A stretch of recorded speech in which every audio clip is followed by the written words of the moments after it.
Two possibilities exist. Either we are alone in the universe, or we are not. Both are equally terrifying. Arthur C. Clarke. I don't know who that is. But that is terrifying. Welcome, everybody, to the Those Canadian Lads podcast, episode 2, titled UFOs. Good evening, Brad. How are you today? Good evening, Jeff. How you doing? I am wonderful. Just enjoying the darkness and the cold, dreary snow of Edmonton, Alberta. Well, when you talk about darkness, what a great episode it is tonight to talk a little bit about the UFO phenomenon. Yes. And that's also a great song. But yes, I will say before we do a deep dive into this, obviously with these intros you've been doing, you're going to have to just keep upping yourself every single time. You've set the bar too high to start.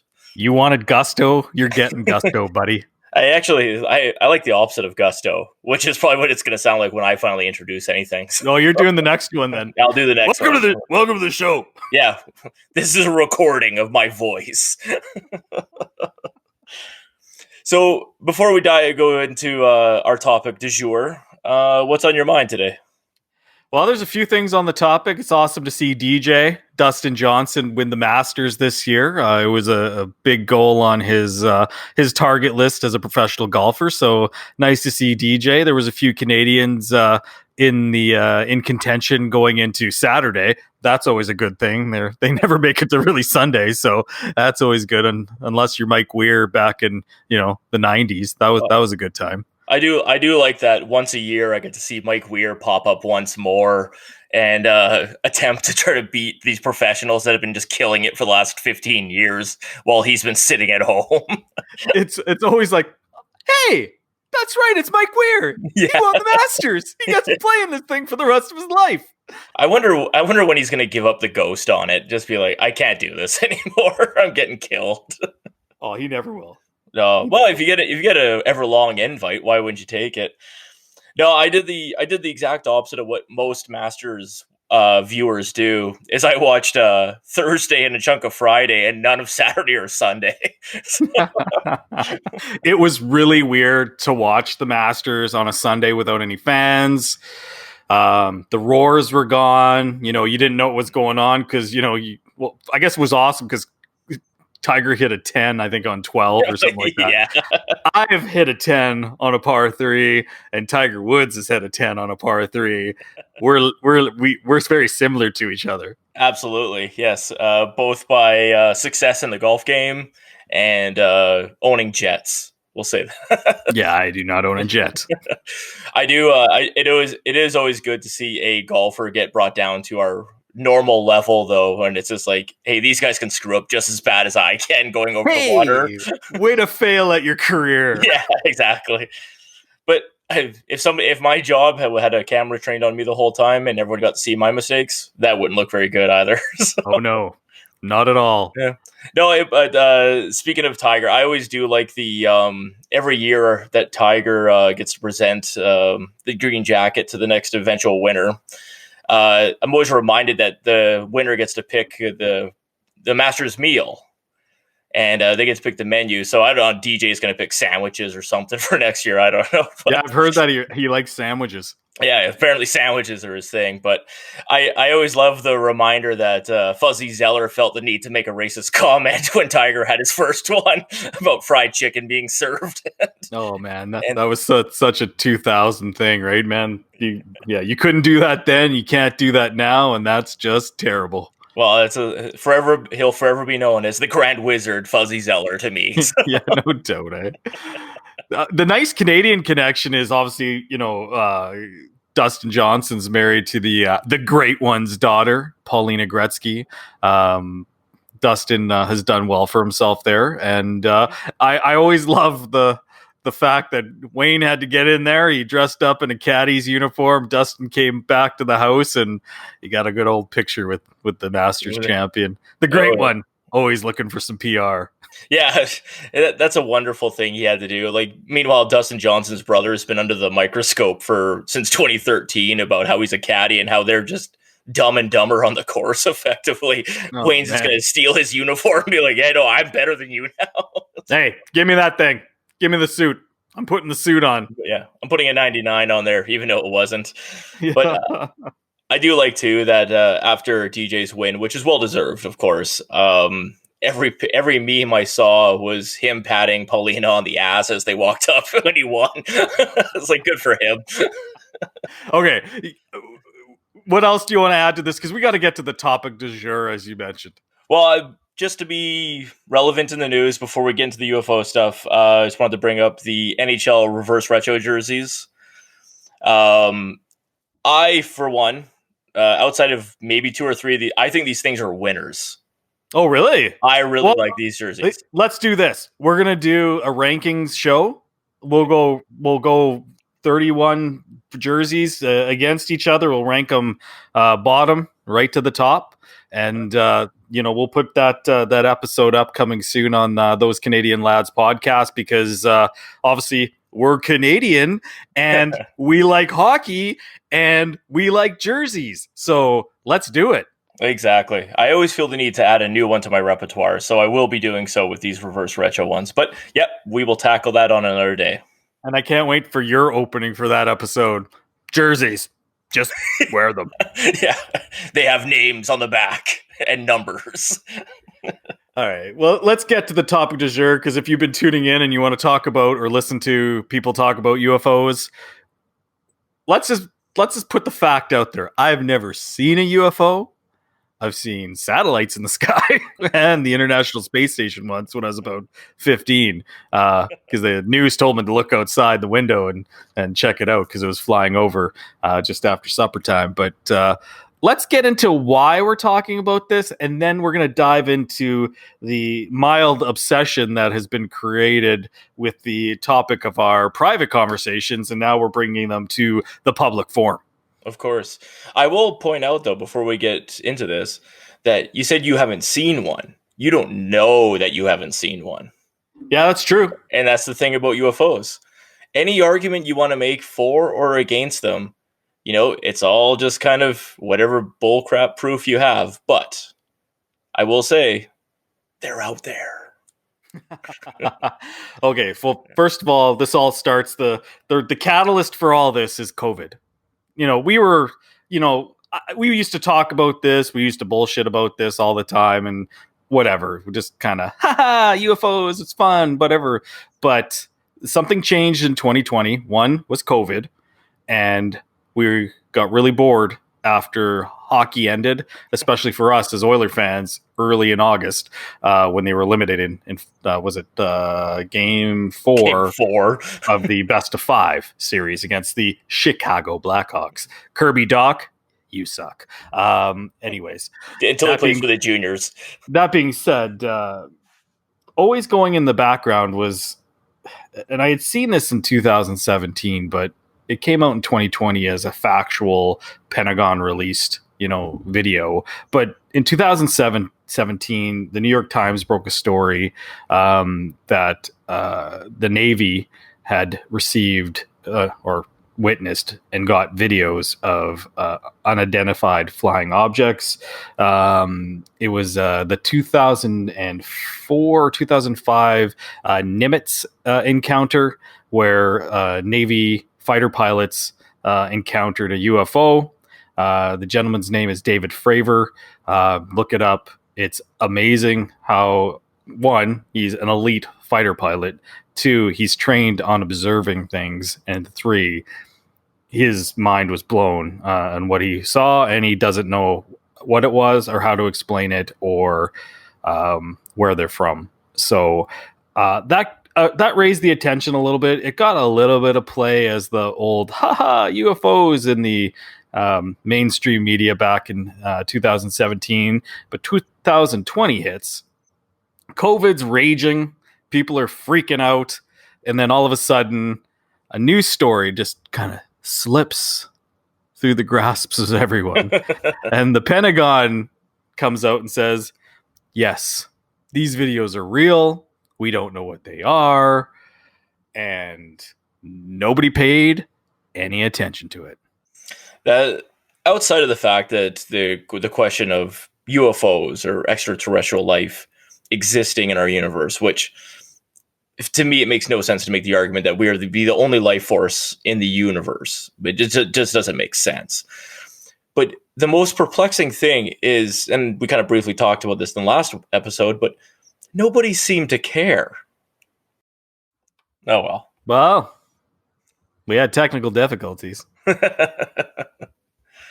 The good old people at Squadcast will be hearing from me very shortly.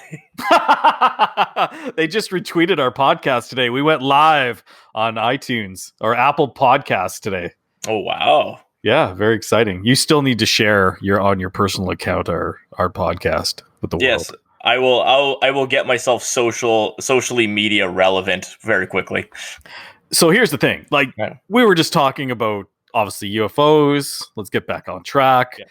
People don't give a flying hoot about real UFOs. Like, what's wrong with people?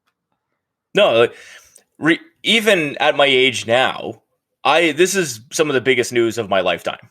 Like, as a 12-year-old, I would have had to rip the toilet out of the floor. I would have been so excited. Like, this is unbelievable news, and people just do not care. And I don't know where we went wrong as a society to not get excited at the potential other alien race visiting this planet. Okay, so I've got various theories. We're going to get into those various theories on why people don't care. But sure. Like, back to the footage, it's amazing. Like, the videos are amazing. I'll try to link it up to the website there. They were actually released, and obviously credit those people because they did an amazing job. But it's from the Stars Academy of Arts and Science, led by the one, the only Tom DeLonge from Blink-182. And Angels and Airways. Yeah, sure, whatever. Yeah, I don't know that band. Or is that a show or a band? Yeah, it's a band. Yeah, okay. It's a band. He might not be in it. But here's the thing. It's like, pretty amazing. Like, this guy, has pretty much brought top people in this field into the realm of, the public eye now. He brought in the guy who was running the Pentagon program called AATIP, AATIP. His name's Lou Elizondo. And they've created a show. Obviously, these guys are all under like strict non-disclosure agreements, so they can't actually say what they have seen or, whatever, but they're coming out and doing their new investigations through this group, and then they put a show on the History Channel, which now I can't think of the name, but it'll come to me again. But we'll just link historychannel.com into our thing. Sure, what the hell. But Unidentified, yeah, because that makes sense. It's called Unidentified. There's two seasons of it, but they kind of dig deeper into the Nimitz encounter and some of the other Navy encounters that were part of the video footage that happened, and it's really interesting. Obviously you just see the video, but now they have interviewed and put on camera the guy who ran the radar. And, this guy has come out and said they've seen, not just one of these things coming out of the atmosphere. So they're going up and they're coming out of the sea. So they can go thousands of miles an hour. And this radar operator said there just wasn't one, there was hundreds, entering the atmosphere, and they were tracking it by radar. And that kind of just goes back to what's going on. And obviously 2020 is really weird as a year. Obviously we're in a pandemic and people are just hypersensitive of, you've seen the memes of like, it's October and the aliens are in the background and waiting to go through the door. It's our turn next, like murder hornets and crap like that. Right. But, I don't know. It's amazing that people haven't stepped up and opened their eyes to this phenomenon. That's truly, if it's not 2020 and there's not a global pandemic and a presidential election that's like none other, this truly is if not the story of this millennium, it's the story of all time. Yeah, no, it's very exciting. One of the things though, you know, when it comes to uh, an argument, and we're not going to have an argument, but we're an argument in regards to UFOs. Um, the, there is definitely an exuberance and excitement that comes with footage of this ilk. Obviously, we've had a few shows revolve around the Tic Tac video. You'd put me onto another one called The Phenomenon, which I watched, and I'll offer some thoughts on that in a minute here. But the the one thing that as I said, I'm going to play devil's advocate a little bit here, and I'm going to do it from a place of love because I am a believer. I do think that, as I said, I think it'd be naive to believe that that we're the alone in the universe, and I do believe there's life beings that are they're ahead of us when it comes to technology and everything like that. But I don't want to discount what we, especially from a military standpoint, have figured out how to do. Obviously, you have a Tic Tac flying video that gets picked up by radar. No disrespect to any of the players when it comes to who is operating the radar, who is flying the jets. I believe there was 4 pilots who had witnessed what was on the radar and what was on the what they thought they had seen, of course. But in regards to a military operation, they could be testing things out in regards to how good are, one, their own pilots and their own radar operators, but two, how good their technology can be against their own technology. And one of the things I kind of want to draw attention to is that you go back to the 1971 program that was retired, the SR-71 Blackbird. So this is 50 years ago. They had drone technology on that aircraft. And that's going back to one of the fastest, most stealth planes that the American military had ever produced. It had a drone that was capable of doing something similar to what the plane was. And then after 50 years of technology advancement, everything that's going on, obviously we have Lockheed Martin. They have their ICBM, Intercontinental Ballistic Missile Killer. I said there's a video online that we'll try to link that as well. I'm not going to take credit for I found it, but I didn't make the video. We're good at researching. We're good at Googling. But in the fact of the matter is that there is this Tic Tac entity that is capable of floating and moving around. I have no idea what the top speed of the thing is or what it's capable of past that.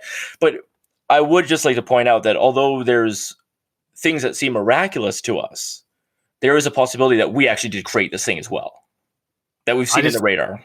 Honestly, I know you just watched the documentary by James Fox, The Phenomenon, and I've seen it now a couple times. I had to rewatch it a few times because I knew you were going to come in, as a skeptic, because I know you believe, but you're also cynical. So I wanted to see, what we'd be coming down and what kind of conversation we'd be having around it. But the problem I have is that before there was major media, before there was, 24-hour news cycles, things like that, the sightings that happened in the 40s and 50s in this documentary, the Washington flap, that until this year, I had no idea about, because they don't want people talking about this stuff. They don't, whoever they are, they don't want people coming out and talking about it.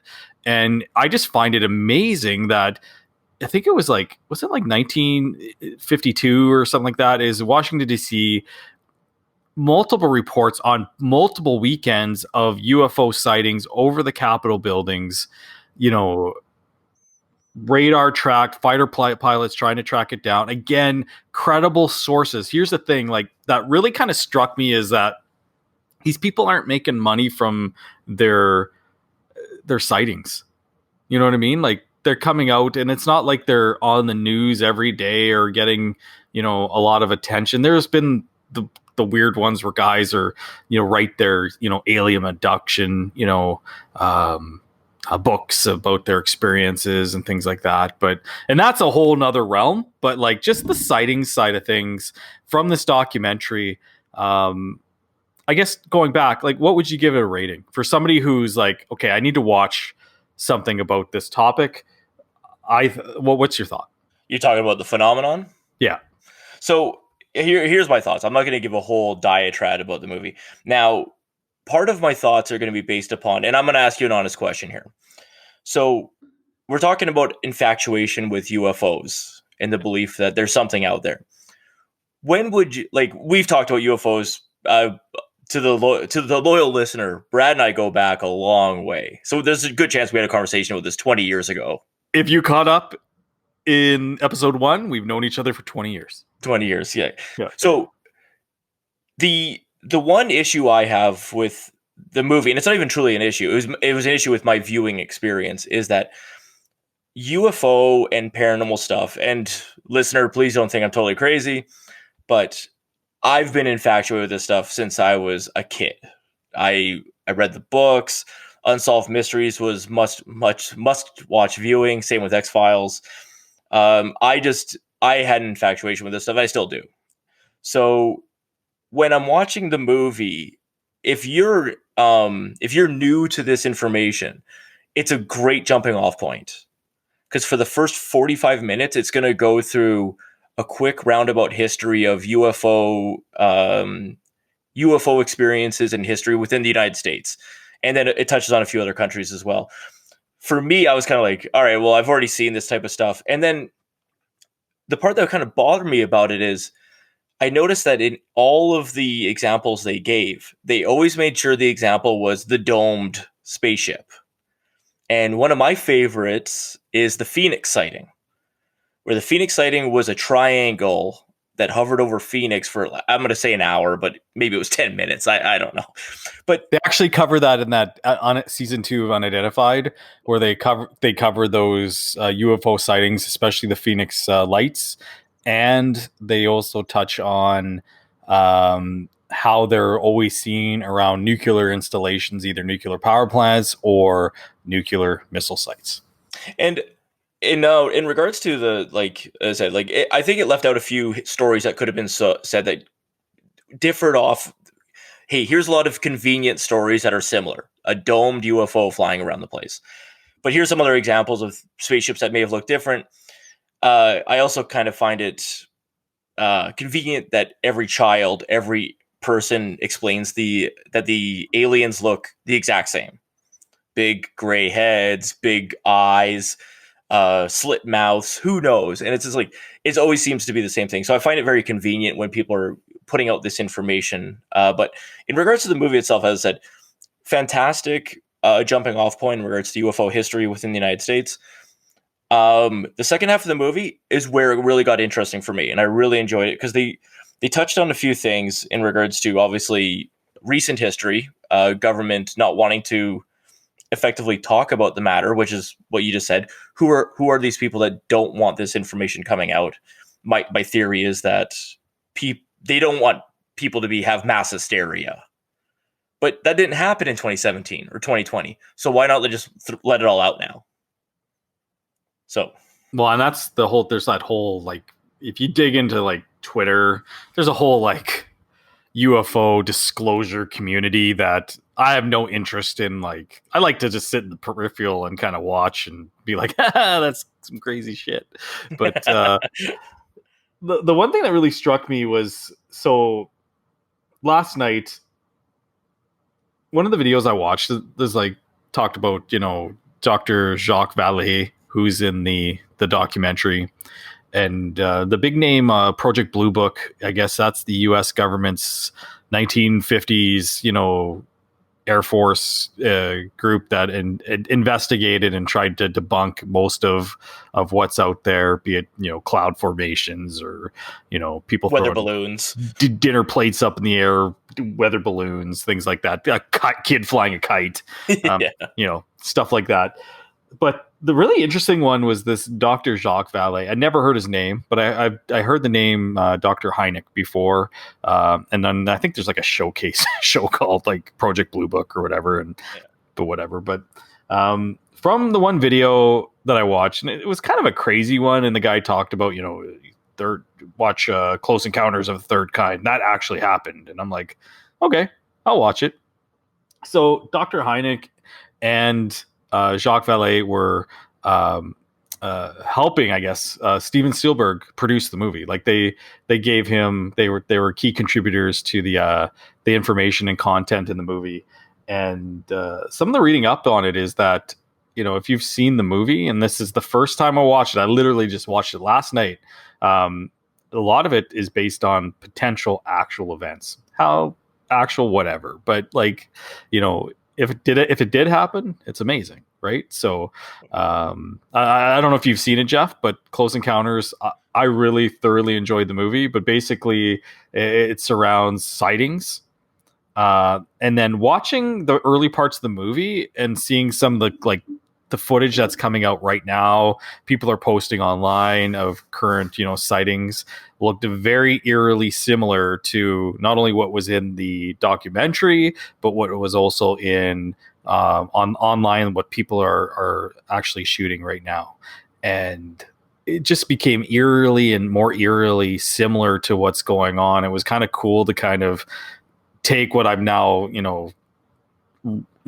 researched and looked into over the last couple months, and now look at, this movie from the 70s, and you're like, oh, wait a second, like there's a lot of reoccurring and weird kind of coincidences that kind of align with, what's going on right now. And the basis of I guess the movie is that it's first contact, and it's again gray little aliens that are child-sized that continue people see in their sightings, from, not to ruin the movie, but the phenomenon. But they they Spoiler warning for a movie that came out 40 years ago. no, this is the documentary that just came Oh, out. the documentary. Sorry. They Yeah. It basically ends. I don't give a shit. I'm going to say it. Like, it ends with the sighting. Is it over Zimbabwe? Over Yeah. a school in Zimbabwe where 90 children not only saw a UFO, but they experienced contact with essentially these beings that are in the UFO. And that was about, I want to say, 30 some years ago. Harvard, professors, media, psychiatrists all interviewed these children. And then they come back 30 years later to do this documentary, and they vividly talk about the experience. Basically, you get the assumption that they saw something, and then the headmaster of the school, who downplayed it back in the day, comes out and says, no, these children saw something, they experienced something, this happened. Because obviously people change, our experiences have changed, and I think people are more now open to this type of experience, I guess. And I personally, like, I'll throw it out there, I'm not that interested in seeing that. Like, I think it'd creep the crap out of me. I think it would stick with you. But you, I knew that part of the movie would. You told me it stuck with you, and it's something that really kind of drove the point home for you. You said earlier in the podcast I'm more of a cynic, and I am cynical in regards to people. I do believe there is a motive somewhere. I'm not sure what it is, but I do believe eyewitness encounters. Even something as vivid as this, people go into court and they mistestify all the time because they can swear up and down that they saw something. But how do you mistest? Like, they saw a UFO, Jeff. But they do it all. They do it during a murder trial. So these are kids. They have no reason to make this up. Kids lie. Kids lie all the time. Come on, man. Kids lie as early as 3. I think it's even earlier, actually. But I do. But this is gonna kind of bring it home a little bit. So it was said, I'm a little bit cynical when people like, oh, I swear I haven't changed my story, blah blah. And in the first season of Unsolved Mysteries that's currently on Netflix, or first part of the first season, there's an episode. I should have grabbed the name before the podcast here, but it's a UFO encounter in the eastern seaboard of the United States, and it goes through 3 townships and multiple people having the same story. And once again, they bring these people back 30 years later, and they're like, I swear up and down, this is the exact same thing. I was hovering. Listen, I'm not necessarily saying that you're lying, but I'm not lying. I'm just I'm saying what I not. saw on a TV No, show. no, no. I'm not saying you're lying. I'm saying these individuals. I'm like accusing them of lying. I just a little bit of take a little bit of grain. I'm gonna take a grain of salt with it. You can take it with a Effectively, grain of salt. yeah, yeah, It's just really, it's not, to me, actually, that part of the show was unsettling. yeah. I could see that. Yeah, Yeah. but the part and you addressed the central figure I wanted to talk about really quickly, and I don't know a lot about Jacques Vallée. But the one part I really liked about it was he had brought elements from what they believe is a crashed spaceship for scientific analysis of what it was made up of. And now, obviously, we're watching a documentary. I don't know if the guy he brought it to is in cahoots with him. As I said, but when you have artifacts and you're going to do scientific analysis on what is made of, and you're like, hey, listen, this is actually something unique. We don't have this here. That's when I'm like, okay, something is happening. This is actual proof. It's not an opinion. It's not a memory. And I'm not saying we have to jump off the phenomenon movie here, but that's why when I watched that Bob Lazar documentary, I was just actually going to bring that up because the guy who did the Bob Lazar documentary is like Jeremy something or other, but he's like, that's when it gets getting a little kooky for me. Like the Bob Lazar. oh, see, I'm Yeah. I'm totally into the Bob Lazar. See, I'm a skeptic of that one. Yeah. I kind of think that something happened to that guy and that he was involved in something. But when you're aligning yourself with like, it just seems like too. I'm gonna profit off this, and they're like, oh, he doesn't profit from anything. But like, I don't know. This James Fox one, truly, that one it hit home because you're getting government officials. I know government officials can lie, but like a Harry Reid, guy's like dying. Like, what does he have to? Gordon Cooper, who's one of the Mercury 7 astronauts. Yeah. Like these guys are credible military. I have to admit, when I was watching the movie, I had my computer up and I immediately Googled Gary Cooper psychosis or something because I just wanted to see if something came up. Cooper. Yeah, I just wanted to see if something came up. Like, is this guy actually a madman or something? I didn't do that for every guest on the movie, but it's he's a pretty amazing individual, like to go up into space, be one of the first people to be shot up in a rocket that they didn't know if it was going to work or not. These were, test pilots in the U.S. Navy, the Marine Corps, the Air Force. The Right Stuff is currently on. It's a new series on Disney Plus. It's based off the same book that the movie was created in the 1980s. And I highly recommend it. I've been watching it. It's really, really good. Well, I haven't dove into that. I'll have to steal someone's Disney Plus log on or to get on that. I also got to watch The Mandalorian. Speaking of space, oh, it's so good. But in regards to other shows, and I'm not gonna do a deep diatribe on it because I've encouraged you to watch it. But there's parts of it that are not that super exciting. But Skinwalker Ranch. History Channel did a season 8 episodes of researching and going about trying to find scientific findings on Skinwalker Ranch, and that one for me is very interesting. Obviously, there's tons of UFO phenomenon going out there. There is so Native American culture stories going on in regards to the Skinwalker and what shamans were able to conjure up.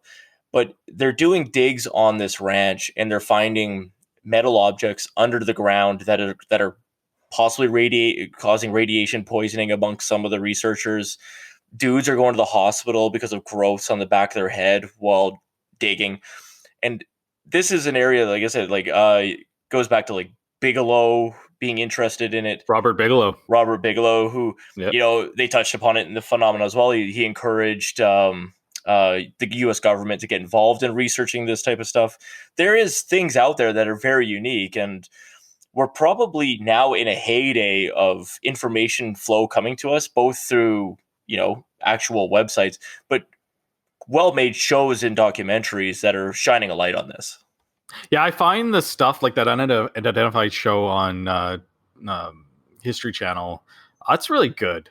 It's that Lou Elizondo. He was the lead of ATIP. He has connections with Harry Reid, government, U.S. government. Also within Tom DeLonge's group is Christopher Mellon. He's the guy who apparently leaked the videos while he was in the government. But they interviewed John Podesta, who that name might ring familiar. He was actually Hillary Clinton's campaign manager, worked in the Clinton presidential office when Bill Clinton was in office. So there's these people who have come out and tried to release information, but there seems to be a tight hold on what they can release and how they can release it. And then it kind of gets into, if you really want to go down the paranormal, track, is that there's potential people within the US government who have very heavy Christian backgrounds, and they feel that, the UFO topic is demonic. Oh yeah, of course. And don't forget the lizard people. The reptilians. People, the reptilians, they want to hold this down as well. The Palladians and the reptilians. The Palladians, yes. Yes, the Nordic people. We'll be coming back to the Palladians before December 21st. So. Yeah, we got to end the podcast on that note. But yeah. Well, it's, as I said, there's a lot of interesting stuff out there. The quality of the information coming out is definitely better than it ever has been. I know by listening to this podcast, you probably haven't been like, oh, well, these guys finally convinced me that it's totally legit. We're just giving you a bunch of information and probably where to go find it. Another great way to spend an hour is watching Ancient Aliens. No, that show's garbage. No, that show's great because you watch it for an hour. It's only 15 minutes long. It just recaps itself before and after every commercial. It is the best way to lose an hour of your life for no reason. Was Jesus an alien? Yeah. I love it. It's just perfect. And they got that guy, the Greek guy, who's like, it was aliens. I love it. But I know it's an interesting topic. It's just, I guess, why we wanted to talk about it today, though, is that I find it very strange that the information that's being released, that's credible now, it's verified, nobody gives a flying F. Yeah. I will say there are probably some people who do care deeply, and you and I are one of them. But to bring it back to the Canadian lads connection and bring it even closer to the Alberta connection, the great people of St. Paul. Oh, man. Yes. They built a UFO landing pad. It's been up since, I believe, 1967. They believe it's a good symbol of welcomeness. And, what a gift for the centennial of Canada. Yeah, and inclusivity. I praise the people of St. Paul. I am so glad they could do this. So. I was in St. Paul this summer. I did not see the UFO landing pad. How could you not go see it? We just missed it. It just wasn't on top of mind because at that point I was not thinking of the great UFO topic of 2020. So that was why I didn't check it out. But you're right. It is amazing. If you know what's the best part though, let's just throw this scenario out there. First contact. It happens in St. Paul as opposed to New York. Nobody knows. Yeah. I think there's it's a very Catholic community. I think there might be even what's the thing where the nuns are and stuff. Seminary? Yeah, there's I think there's a seminary or something like that. So that'd just be awesome. It's like, well, I'll tell you what. Iku, I know I'm an alien. It's like, oh god. Well, I'll tell you what. We'll go do a live podcast there, and hopefully in the course of that half hour to 45 minutes, we'll make contact. Yeah, I don't know if we're going to go there for a podcast, but it would be a great road trip. It seems like a really far place to go. And if we're going to go on a roadie, we should probably go to somewhere nice in Alberta or Canada, like the mountains or Vancouver or somewhere a little bit stronger. I'm not going to say better, but stronger. We'll bring a picture of St. Paul. Yes. Okay. Yeah. But yeah, I don't know. It's, I look at the topic, obviously, we're getting into the passion about what's going on with it. What would your reaction be? Is a question to you, my friend. What would your reaction be if all of a sudden on the news it flashes up that first contact has been made, there's video evidence, our lives are changed forever.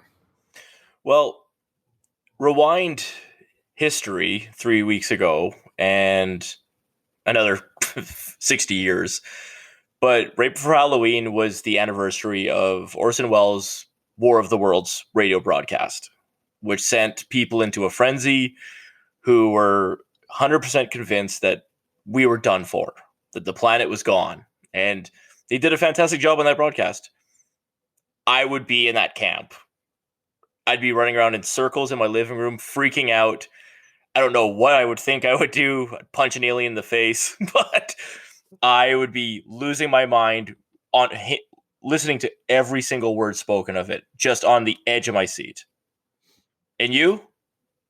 Yeah, I think I'd be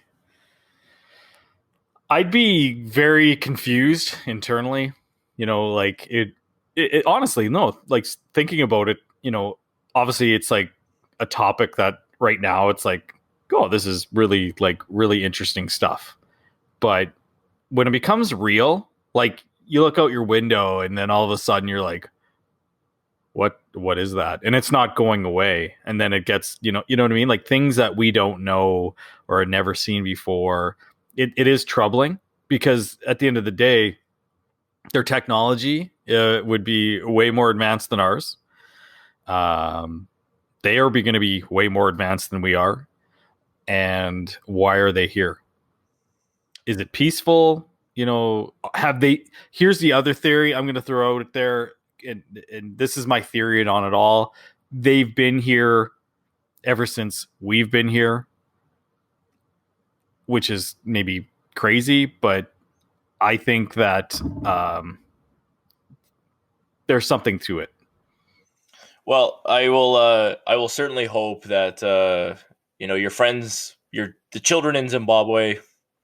I really hope that their message was right. That It seemed like a very peaceful encounter. it did seem like a very peaceful encounter, and it was a message of you need to take care of yourself in this planet. I hope that that's what it comes down to. Well, let's just throw it out there. We are not currently taking care of this planet, so that's strike one. Yeah. We'll tick them right off. Yeah. I Eh. told those kids in Zimbabwe. The good news would be that if they're going to come back now, Ren and Stimpy's going to be back on TV, so maybe they'll be happy to see that. So, maybe they invented Ren and Stimpy. maybe the aliens or the Simpsons giving us a look into the future. Maybe Simpsons has been right before. So I just think it's pretty awesome. I think we could go on this for a lot longer because the last thing I researched last night was Project Serpo, where Ooh. it's the same premise of the movie Close Encounters of a Third Kind, where 12 astronauts went to their planet and vice versa. They probe them. Maybe because we've listened to a few podcasts that you've hooked me up on a few, and there was one on Alien Harvest. Oh yeah, which has a lot of probing, which nobody really wants to hear about neither, and I don't really want to talk about because it's just disturbing as shit. Hey, you got to be prepared for what's coming, man. Well, that's the thing. It's like, yeah, they're here. Oh no, my butt hurts. Yeah, prepare your diddly hole.